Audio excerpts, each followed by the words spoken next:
तो जय हिंद साथियों, स्वागत करता हूँ आज के सामान्य ज्ञान के इस नए वीडियो में। आज के इस वीडियो में हम लोग देखेंगे सामान्य ज्ञान के टॉप 40 ऐसे जीके क्वेश्चन जो आप सभी के आने वाले बिहार पुलिस एग्जाम के लिए वेरी मोस्ट इंपॉर्टेंट होने वाले हैं और आप सभी प्रैक्टिस सेट जरूर लगाइएगा। चलिए क्वेश्चन नंबर 1 की ओर बढ़ेंगे। क्वेश्चन नंबर 1 में पूछे आ रहा है, गुप्त सम्राट चंद्रगुप्त द्वितीय के दरबार में रहने वाले नवग्रहों नवरत्नों में से कौन सा विद्वान ज्योतिष शास्त्र एस्ट्रोलॉजी का मुख्य विशेषज्ञ था।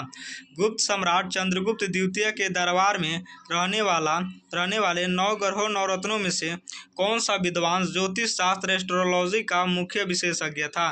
तो याद रखिएगा, एस्ट्रोलॉजी का मुख्य विशेषज्ञ था तो छपनक। क्वेश्चन नंबर 1 का सी बिल्कुल सही जवाब हो जाएगा, छपनक। चलिए क्वेश्चन नंबर 2 की ओर बढ़ेंगे। क्वेश्चन नंबर 2 में पूछे आ रहा है, चोल साम्राज्य के दौरान पेरुंदम और सिरुंदम शब्द निम्नलिखित में से किस संदर्भ में प्रयुक्त होते थे।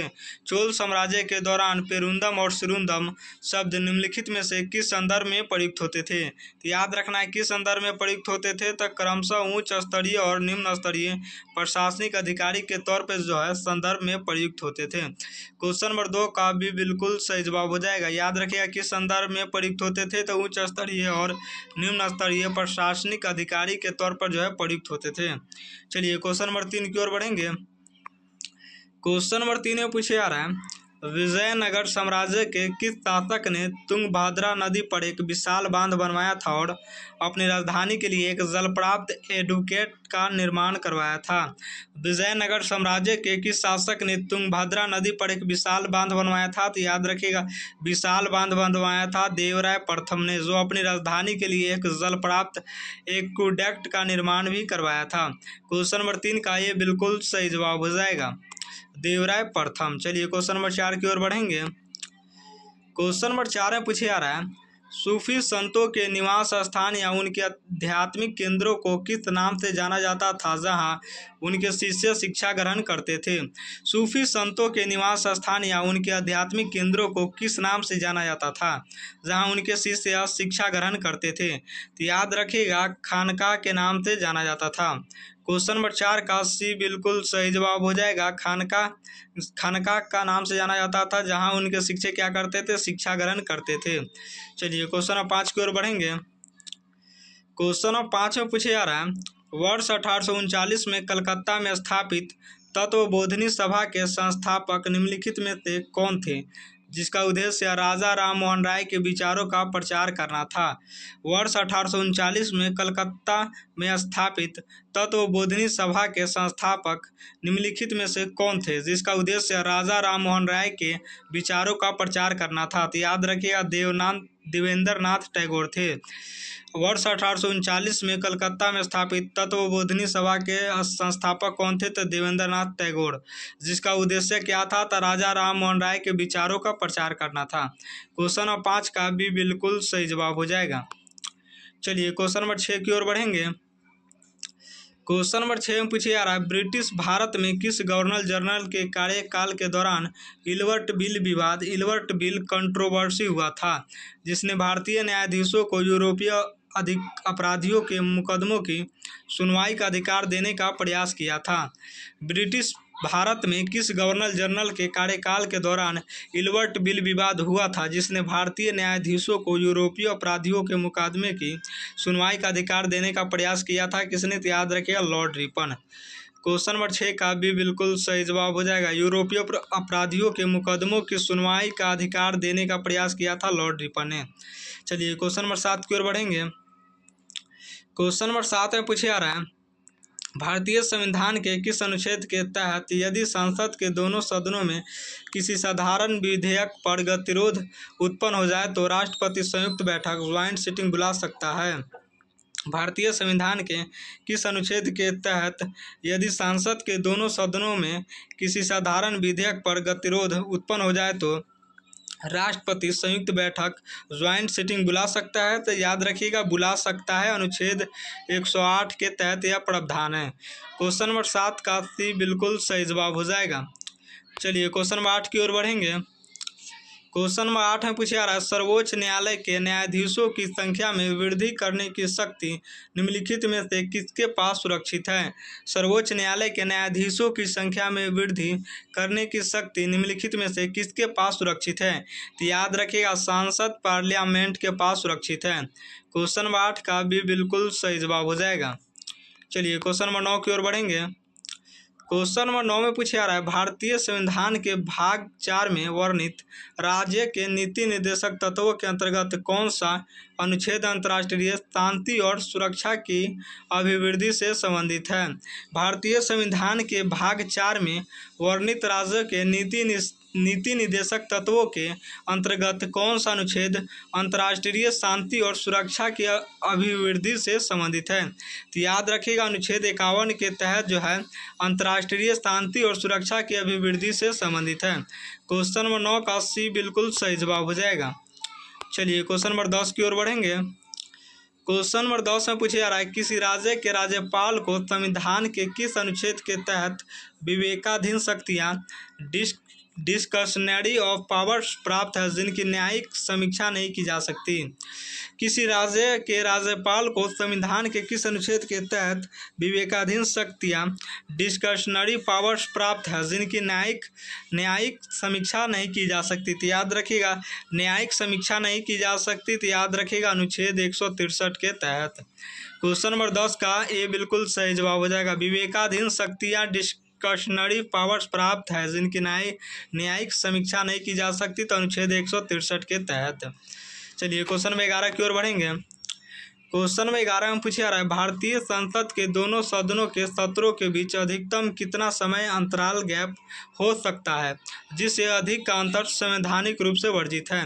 भारतीय संसद के दोनों सदनों के सत्रों के बीच अधिकतम कितना समय अंतराल गैप हो सकता है जिससे अधिक का अंतर संवैधानिक रूप से वर्जित है। तो याद रखिएगा, जिससे अधिक का अंतर संवैधानिक रूप से वर्जित है तो आपको याद रखना है 6 महीने। कितना अंतर हो सकता है, तो 6 महीने तक का अंतर हो सकता है जिससे अधिक का अंतर संवैधानिक रूप से क्या है, तो वर्जित है। क्वेश्चन में 11 का भी बिल्कुल सही जवाब हो जाएगा। चलिए क्वेश्चन नंबर 12 की ओर बढ़ेंगे। क्वेश्चन नंबर 12 में पूछा जा रहा है, किस राज्य में पंचायती राज संस्थाओं में अनुसूचित जातियों एससी के लिए आरक्षण का प्रावधान लागू नहीं होता है क्योंकि वहां की जनसंख्या में उनकी उपस्थिति नगण्य है। किस राज्य में पंचायती राज संस्थाओं में अनुसूचित जातियों एससी के लिए आरक्षण प्रावधान लागू नहीं होता है क्योंकि वहां की जनसंख्या में उनकी उपस्थिति नगण्य है। तो याद रखिएगा, अरुणाचल प्रदेश। क्वेश्चन नंबर 12 का सी बिल्कुल सही जवाब हो जाएगा। चलिए क्वेश्चन नंबर 13 की ओर बढ़ेंगे। क्वेश्चन नंबर 13 में पूछा जा रहा है, अंटार्कटिका महाद्वीप में भारत द्वारा स्थापित प्रथम स्थायी अनुसंधान केंद्र रिसर्च स्टेशन का नाम क्या था जो अब बर्फ में दब चुका है। अंटार्कटिका महाद्वीप में भारत द्वारा स्थापित प्रथम स्थायी अनुसंधान केंद्र रिसर्च स्टेशन का नाम क्या था जो अब बर्फ में दब चुका है। तो याद रखिएगा, रिसर्च स्टेशन का नाम क्या था, तो आपको याद रखना है दक्षिणी गंगोत्री था, दक्षिण गंगोत्री, जो अब क्या हुआ है, बर्फ में जो है दब चुका है। क्वेश्चन नंबर 13 का सी बिल्कुल सही जवाब हो जाएगा। चलिए क्वेश्चन नंबर 14 की ओर बढ़ेंगे। क्वेश्चन नंबर 14 में पूछा जा रहा है, भारत के किस जलप्राप्त को इसकी चौड़ाई और घोड़े की नाल जैसे आकार के कारण भारत का नियाग्रा जलप्राप्त, नियाग्रा फॉल्स ऑफ इंडिया कहा जाता है। भारत के किस जलप्राप्त को इसकी चौड़ाई और घोड़े की नाल जैसे आकार के कारण भारत का नियाग्रा जलप्राप्त कहा जाता है। तो याद रखिएगा, चित्रकूट जलप्राप्त चौड़ाई घोड़े की नाल जैसा है, जिसके कारण जो है इसे क्या कहा जाता है, इस जलप्राप्त को नियाग्रा जलप्राप्त कहा जाता है। भारत का नियाग्रा जलप्राप्त कहा जाता है, याद रखिएगा। क्वेश्चन नंबर 14 का सी बिल्कुल सही जवाब हो जाएगा। चलिए क्वेश्चन नंबर 15 की ओर बढ़ेंगे। क्वेश्चन नंबर 15 में पूछा जा रहा है, उत्तरी अटलांटिक महासागर में स्थित सारगासो सी की मुख्य विशेषता निम्नलिखित में से क्या है। उत्तरी अटलांटिक महासागर में स्थित सारगासो सागर की मुख्य विशेषता निम्नलिखित में से क्या है। तो याद रखिएगा, मुख्य विशेषता निम्नलिखित में से क्या है, तो यह बिना किसी तटरेखा वाला एकमात्र सागर है जो समुद्री जलधाराओं के चक्र से घिरा है। याद रखिएगा, यह बिना किसी तटरेखा वाला एकमात्र सागर है जो समुद्री जलधाराओं के चक्र से घिरा है। क्वेश्चन नंबर 15 का बी बिल्कुल सही जवाब हो जाएगा। चलिए क्वेश्चन नंबर 16 की ओर बढ़ेंगे। क्वेश्चन नंबर 16 में पूछे जा रहा है, भारत का वह कौन सा राष्ट्रीय उद्यान है जो विश्व का एकमात्र तैरता हुआ द्वीप उद्यान होने के साथ साथ संकटग्रस्त संगाई हिरण डांसिंग डियर का एकमात्र प्राकृतिक आवास है। भारत का वह कौन सा राष्ट्रीय उद्यान है जो विश्व का एकमात्र तैरता हुआ द्वीप उद्यान होने के साथ साथ संकटग्रस्त संगाई हिरण का एकमात्र प्राकृतिक आवास है। याद रखिएगा, संगाई हिरण का एकमात्र प्राकृतिक आवास है तो आपको याद रखना है केबुल लामजाओ राष्ट्रीय उद्यान। संकटग्रस्त संगाई हिरण का एकमात्र प्राकृतिक आवास है तो केबुल लामजाओ राष्ट्रीय उद्यान। क्वेश्चन नंबर 16 का बी बिल्कुल सही जवाब हो जाएगा। यह विश्व का एकमात्र तैरता हुआ द्वीप है। याद रखेंगे, विश्व का एकमात्र तैरता हुआ द्वीप केबुल लामजाओ राष्ट्रीय उद्यान। चलिए क्वेश्चन नंबर 17 की ओर बढ़ेंगे। क्वेश्चन नंबर 17 में पूछा जा रहा है, अल नीनो परिघटना का संबंध प्रशांत महासागर के किस हिस्से में समुद्री सतह के तापमान में असामान्य वृद्धि से है जो भारतीय मानसून का कमज़ोर करता है। अल नीनो परिघटना का संबंध प्रशांत महासागर के किस हिस्से में समुद्री सतह के तापमान में असामान्य वृद्धि से है जो भारतीय मानसून को कमज़ोर करता है। तो याद रखिएगा आप सभी, पेरू के तट के निकट पूर्वी प्रशांत महासागर जो मानसून को क्या करता है, कमज़ोर करता है। पेरू के तट के निकट पूर्वी प्रशांत महासागर। क्वेश्चन नंबर 17 का ये बिल्कुल सही जवाब हो जाएगा। चलिए क्वेश्चन नंबर 18 की ओर बढ़ेंगे। क्वेश्चन नंबर 18 में पूछा जा रहा है, अर्थशास्त्र में लॉफर्ड वक्र लॉफर्ड कर्व निम्नलिखित में से किन दो आर्थिक चरों के बीच के संबंध को ग्राफ के माध्यम से प्रदर्शित करता है। अर्थशास्त्र में लॉफर्ड वक्र निम्नलिखित में किन दो आर्थिक चरों के बीच के संबंध को ग्राफ के माध्यम से प्रदर्शित करता है। तो याद रखिएगा, कर की दर, टैक्स रेट और सरकार को प्राप्त होने वाला कुल कर राजस्व। अर्थशास्त्र में लॉफर्ड कर्व निम्नलिखित में से किन दो आर्थिक चरों के बीच के संबंध को ग्राफ के माध्यम से प्रदर्शित करता है। तो कर की दर और सरकार को प्राप्त होने वाला कुल कर राजस्व। क्वेश्चन नंबर 18 का बी बिल्कुल सही जवाब हो जाएगा। इस संबंध को जो है ग्राफ के माध्यम से क्या करता है, प्रदर्शित करता है। चलिए क्वेश्चन नंबर 19 की ओर बढ़ेंगे। क्वेश्चन 19 में पूछा जा रहा है, बैंकिंग क्षेत्र में बेसल एकॉर्ड्स का मुख्य उद्देश्य निम्नलिखित में से किस विषय से संबंधित नियामक ढांचा तैयार करना है। बैंकिंग क्षेत्र में बेसल मानदंड का मुख्य उद्देश्य निम्नलिखित में से किस विषय से संबंधित नियामक ढांचा तैयार करना है। तो याद रखिएगा, बैंकों की जोखिम प्रबंधन क्षमता और न्यूनतम पूंजी पर्याप्तता अनुपात CAR को सुदृढ़ करना है। बैंकिंग क्षेत्र में बेसल मानदंड का मुख्य उद्देश्य निम्नलिखित में से किस विषय से संबंधित नियामक ढांचा तैयार करना है। तो याद रखिएगा, बैंकों की जोखिम प्रबंधन क्षमता और न्यूनतम पूंजी पर्याप्तता अनुपात CAR को सुदृढ़ करना है। याद रखेंगे, क्वेश्चन नंबर 19 का बी बिल्कुल सही जवाब हो जाएगा। चलिए क्वेश्चन नंबर 20 की ओर बढ़ेंगे। क्वेश्चन नंबर 20 में पूछा जा रहा है, व्यापार संतुलन बैलेंस ऑफ ट्रेड और भुगतान संतुलन बैलेंस ऑफ पेमेंट्स के संदर्भ में चालू खाता घाटा CAD में निम्नलिखित में से किसे शामिल नहीं किया जाता है। व्यापार संतुलन बैलेंस ऑफ ट्रेड और भुगतान संतुलन के संदर्भ में चालू खाता घाटा में निम्नलिखित में से किसे शामिल नहीं किया जाता है। तो याद रखिएगा, घाटा में निम्नलिखित में किसे शामिल नहीं किया जाता है। तो आपको याद रखना है, विदेशी प्रत्यक्ष निवेश FDI और संस्थागत ऋण को जो है शामिल नहीं किया जाता है। क्वेश्चन नंबर 20 का सी बिल्कुल सही जवाब हो जाएगा। चलिए क्वेश्चन नंबर 21 की ओर बढ़ेंगे। क्वेश्चन नंबर 21 से पूछा जा रहा है, जब किसी चालक तार का तापमान बढ़ाया जाता है तो उसके विद्युत प्रतिरोध इलेक्ट्रिक रेजिस्टेंस और विद्युत चालकता पर क्या प्रभाव पड़ता है। जब किसी चालक तार का तापमान बढ़ाया जाता है तो उसके विद्युत प्रतिरोध और विद्युत प्रतिरोध और विद्युत चालकता पर क्या प्रभाव पड़ता है? तो याद रखिएगा, विद्युत प्रतिरोध और विद्युत चालकता पर क्या प्रभाव पड़ता है? तो याद रखना है, प्रतिरोध बढ़ता और चालकता घटती है। क्वेश्चन में 21 का भी बिल्कुल सही जवाब हो जाएगा। चलिए क्वेश्चन नंबर 22 की ओर बढ़ेंगे। क्वेश्चन नंबर 22 में पूछा जा रहा है, ऑप्टिकल फाइबर प्रकाशिक तंतु जो संचार प्रणाली में डेटा ले जाने के लिए उपयोग किए जाते हैं, प्रकाश के किस मुख्य सिद्धांत पर कार्य करते हैं? ऑप्टिकल फाइबर प्रकाशिक तंतु जो संचार प्रणाली में डेटा ले जाने के लिए उपयोग किए जाते हैं, प्रकाश के किस मुख्य सिद्धांत पर कार्य करते हैं? तो याद रखिएगा, किस मुख्य सिद्धांत पर कार्य करते हैं? तो आपको याद रखना है, पूर्ण आंतरिक परावर्तन, टोटल इंटरनल रिफ्लेक्शन पे कार्य करते हैं। क्वेश्चन 22 का भी बिल्कुल सही जवाब हो जाएगा। किस सिद्धांत पर कार्य करते हैं? तो पूर्ण आंतरिक परावर्तन पे कार्य करते हैं। चलिए क्वेश्चन नंबर 23 की ओर बढ़ेंगे।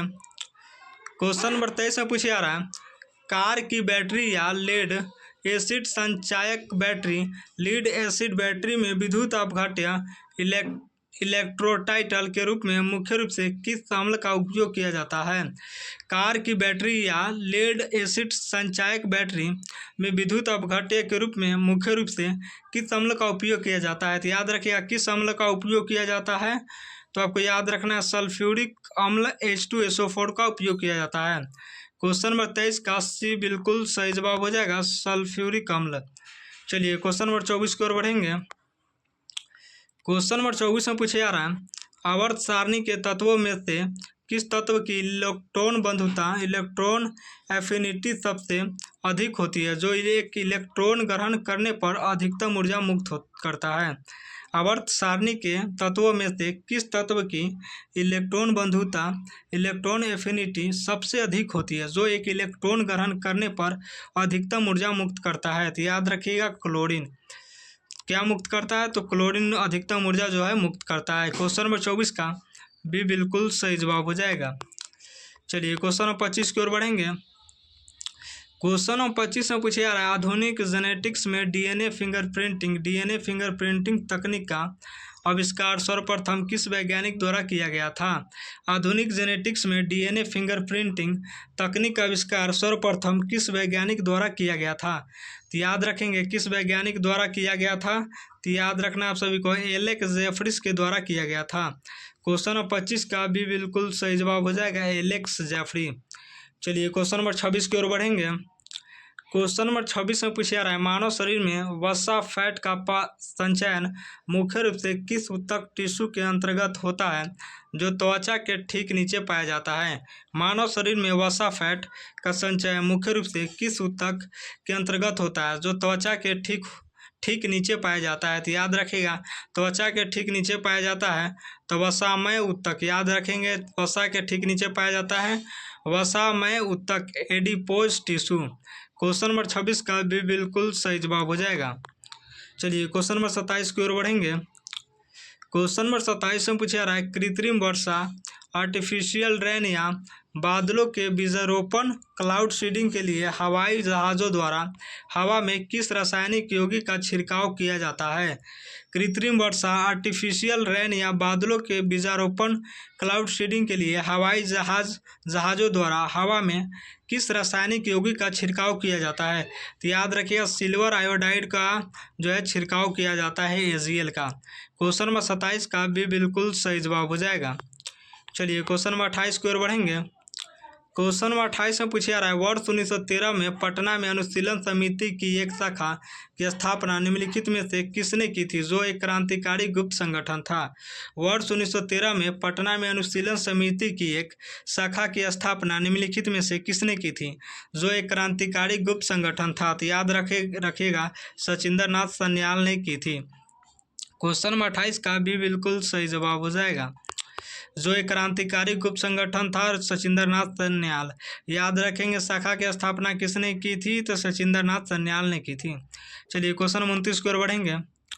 क्वेश्चन 29 में पूछा जा रहा है, बिहार प्रांतीय कमेटी ने वर्ष 1918 में किसके नेतृत्व में पटना में एक विशेष सत्र आयोजित किया था ताकि मॉन्टेग्यू चेम्सफोर्ड सुधारों पर विचार किया जा सके। बिहार प्रांतीय कांग्रेस कमेटी ने वर्ष 1918 में किसके नेतृत्व में पटना में एक विशेष सत्र आयोजित किया था ताकि मॉन्टेग्यू चेम्सफोर्ड सुधारों पर विचार किया जा सके। तो याद रखिएगा सैयद हसन इमाम ने किया था। विचारों मॉन्टेग्यू चेम्सफोर्ड सुधारों पर विचार किसने किया था? तो याद रखिएगा सैयद हसन इमाम। क्वेश्चन 29 का भी बिल्कुल सही जवाब हो जाएगा। चलिए क्वेश्चन नंबर 30 की ओर बढ़ेंगे। क्वेश्चन नंबर 30 में पूछा जा रहा है बिहार के किस जिले में उदयपुर वन्यजीव अभयारण्य उदयपुर वाइल्ड लाइफ सेंचुरी स्थित है जो गंडक नदी के मैदानी भाग के अंतर्गत आता है? बिहार के किस जिले में उदयपुर वन्यजीव अभयारण्य स्थित है जो गंडक नदी के मैदानी भाग के अंतर्गत आता है? तो आपको याद रखना है पश्चिमी चंपारण। क्वेश्चन नंबर 30 का भी बिल्कुल सही जवाब हो जाएगा, पश्चिमी चंपारण के अंतर्गत आता है। चलिए क्वेश्चन नंबर 31 की ओर बढ़ेंगे। क्वेश्चन नंबर 31 में पूछा जा रहा है मौर्य सम्राट अशोक के लघु शिलालेखों में से एक सासाराम शिलालेखों बिहार के किस पहाड़ी पर उत्कीर्ण पाया जा गया है? मौर्य सम्राट के शासनकाल मौर्य सम्राट अशोक के लघु शिलालेखों में से एक सासाराम शिलालेख बिहार के किस पहाड़ी पर उत्कीर्ण पाया गया है? तो याद रखिएगा पहाड़ी पर उत्कीर्ण पाया गया है, तो याद रखिएगा चंदन सहित पहाड़ी पर जो है उत्कीर्ण पाया गया है। क्वेश्चन नंबर 31 का भी बिल्कुल सही जवाब हो जाएगा। चलिए क्वेश्चन नंबर 32 की ओर बढ़ेंगे। क्वेश्चन नंबर 32 में पूछा जा रहा है वर्ष 1937 के प्रांतीय चुनाव के बाद बिहार में प्रथम कांग्रेस मंत्रिमंडल का गठन किसके नेतृत्व में किया गया था जिन्होंने बाद में मुख्यमंत्री पद की शपथ ली थी? वर्ष 1937 के प्रांतीय चुनावों के बाद बिहार में प्रथम कांग्रेस मंत्रिमंडल का गठन किसके नेतृत्व में किया था जिन्होंने बाद में मुख्यमंत्री पद की शपथ ली थी? तो याद रखिएगा बाद में मुख्यमंत्री पद की शपथ ली थी श्री कृष्ण सिंह। क्वेश्चन नंबर 32 का भी बिल्कुल सही जवाब हो जाएगा। चलिए क्वेश्चन नंबर 33 की ओर बढ़ेंगे। क्वेश्चन नंबर 33 से पूछा जा रहा है गैसों के गतिक सिद्धांत के अनुसार यह काल्पनिक तापमान जिस पर गैस के अणुओं की गतिज ऊर्जा पूरी तरह शून्य हो जाती है और आयतन भी शून्य हो जाता है तो क्या कहलाता है? गैसों की गतिक सिद्धांत के अनुसार यह काल्पनिक तापमान जिस पर गैस के अणुओं की गतिज ऊर्जा पूरी तरह शून्य हो जाती है और आयतन भी शून्य हो जाता है तो क्या कहलाता है? तो याद रखना आप सभी को परम शून्य तापमान -273.15 डिग्री सेल्सियस या 0 केल्विन। याद रखेंगे -273.15 डिग्री सेल्सियस या 0 केल्विन हो जाता है। क्वेश्चन नंबर 33 का भी बिल्कुल सही जवाब हो जाएगा। आयतन भी शून्य हो जाता है तो क्या कहलाता है? तो परम शून्य ताप कहलाता है -273.15 डिग्री सेल्सियस या 0 केल्विन। चलिए क्वेश्चन नंबर 34 की ओर बढ़ेंगे। क्वेश्चन नंबर 34 में पूछा जा रहा है रेडियोधर्मी तत्व यूरेनियम के क्षय रेडियोएक्टिव डिके के अंतिम उत्पाद के रूप में निम्नलिखित में से कौन सा स्थिर तत्व प्राप्त होता है?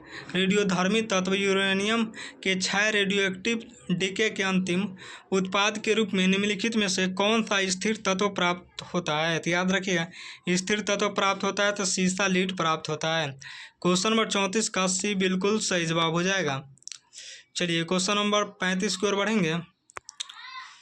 क्वेश्चन नंबर 35 में पूछा जा रहा है हवाई जहाज़ों के टायरों में घर्षण के कारण लगने वाली आग को रोकने और उन्हें फूलने से बचाने के लिए किस सक्रिय गैस का उपयोग किया जाता है? हवाई जहाज़ों के टायरों में घर्षण के कारण लगने वाली आग को रोकने और उन्हें फूलने से बचाने के लिए किस सक्रिय गैस का उपयोग किया जाता है? तो आपको याद रखना है नाइट्रोजन का उपयोग किया जाता है। क्वेश्चन नंबर 35 का भी बिल्कुल सही जवाब हो जाएगा। चलिए क्वेश्चन नंबर 36 की ओर बढ़ेंगे।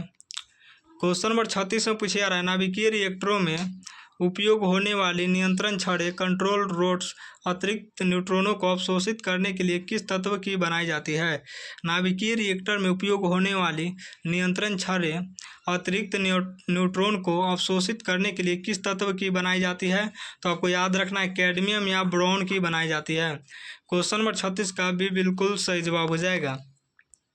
चलिए क्वेश्चन नंबर 37 की ओर बढ़ेंगे। क्वेश्चन नंबर 37 में पूछा जा रहा है परमाणु आपूर्तिकर्ता समूह एनएसजी की स्थापना किस वर्ष भारत के प्रथम परमाणु परीक्षण 1974 की प्रतिक्रिया स्वरूप की गई थी। परमाणु आपूर्तिकर्ता समूह एनएसजी की स्थापना किस वर्ष भारत के प्रथम परमाणु परीक्षण 1974 की प्रतिक्रिया स्वरूप की गई थी। तो याद रखिएगा 1974 या 75 में जो है प्रतिक्रिया स्वरूप की गई थी। एनएसजी की स्थापना की गई थी 1974 या 75 में, याद रखना है। क्वेश्चन नंबर 37 का भी बिल्कुल सही जवाब हो जाएगा। भारत का प्रथम परमाणु परीक्षण 1974 की प्रतिक्रिया स्वरूप शुरू की गई थी 1974 या 75 में। चलिए क्वेश्चन नंबर 38 की ओर बढ़ेंगे। क्वेश्चन नंबर 38 में पूछा जा रहा है इंटरपोल को वैश्विक मुख्यालय निम्नलिखित में से किस देश के किस शहर में स्थित है। इंटरपोल का वैश्विक मुख्यालय निम्नलिखित में से किस देश के किस शहर में स्थित है। तो याद रखना है किस देश के किस शहर में स्थित है, तो लियोन फ्रांस में स्थित है। क्वेश्चन नंबर 38 का भी बिल्कुल सही जवाब हो जाएगा। चलिए क्वेश्चन नंबर 39 की ओर बढ़ेंगे। क्वेश्चन नंबर 39 में पूछा जा रहा है पर्यावरण संरक्षण से संबंधित स्टॉकहोम सम्मेलन स्टॉकहोम कॉन्फ्रेंस किस वर्ष आयोजित किया गया था। पर्यावरण संरक्षण से संबंधित स्टॉकहोम सम्मेलन किस वर्ष आयोजित किया गया था। तो याद रखिएगा 1972 में जो है आयोजित किया गया था। क्वेश्चन 39 का भी बिल्कुल सही जवाब हो जाएगा। स्टॉकहोम सम्मेलन किस वर्ष आयोजित किया गया था, तो याद रखेंगे 1972 में। चलिए क्वेश्चन नंबर 40 की ओर बढ़ेंगे। क्वेश्चन नंबर 40 से पूछा जा रहा है प्रसिद्ध अंतर्राष्ट्रीय खेल स्पर्धा डेविस कप का संबंध निम्नलिखित में से किस खेल से है। प्रसिद्ध अंतर्राष्ट्रीय खेल स्पर्धा डेविस कप का संबंध निम्नलिखित में से किस खेल से है, तो आपको याद रखना है लॉन टेनिस से है। किस खेल से संबंधित है, तो लॉन टेनिस। क्वेश्चन नंबर 40 का भी बिल्कुल सही जवाब हो जाएगा। और 40 में से आप सभी का कितना सही हुआ कमेंट जरूर कीजिएगा।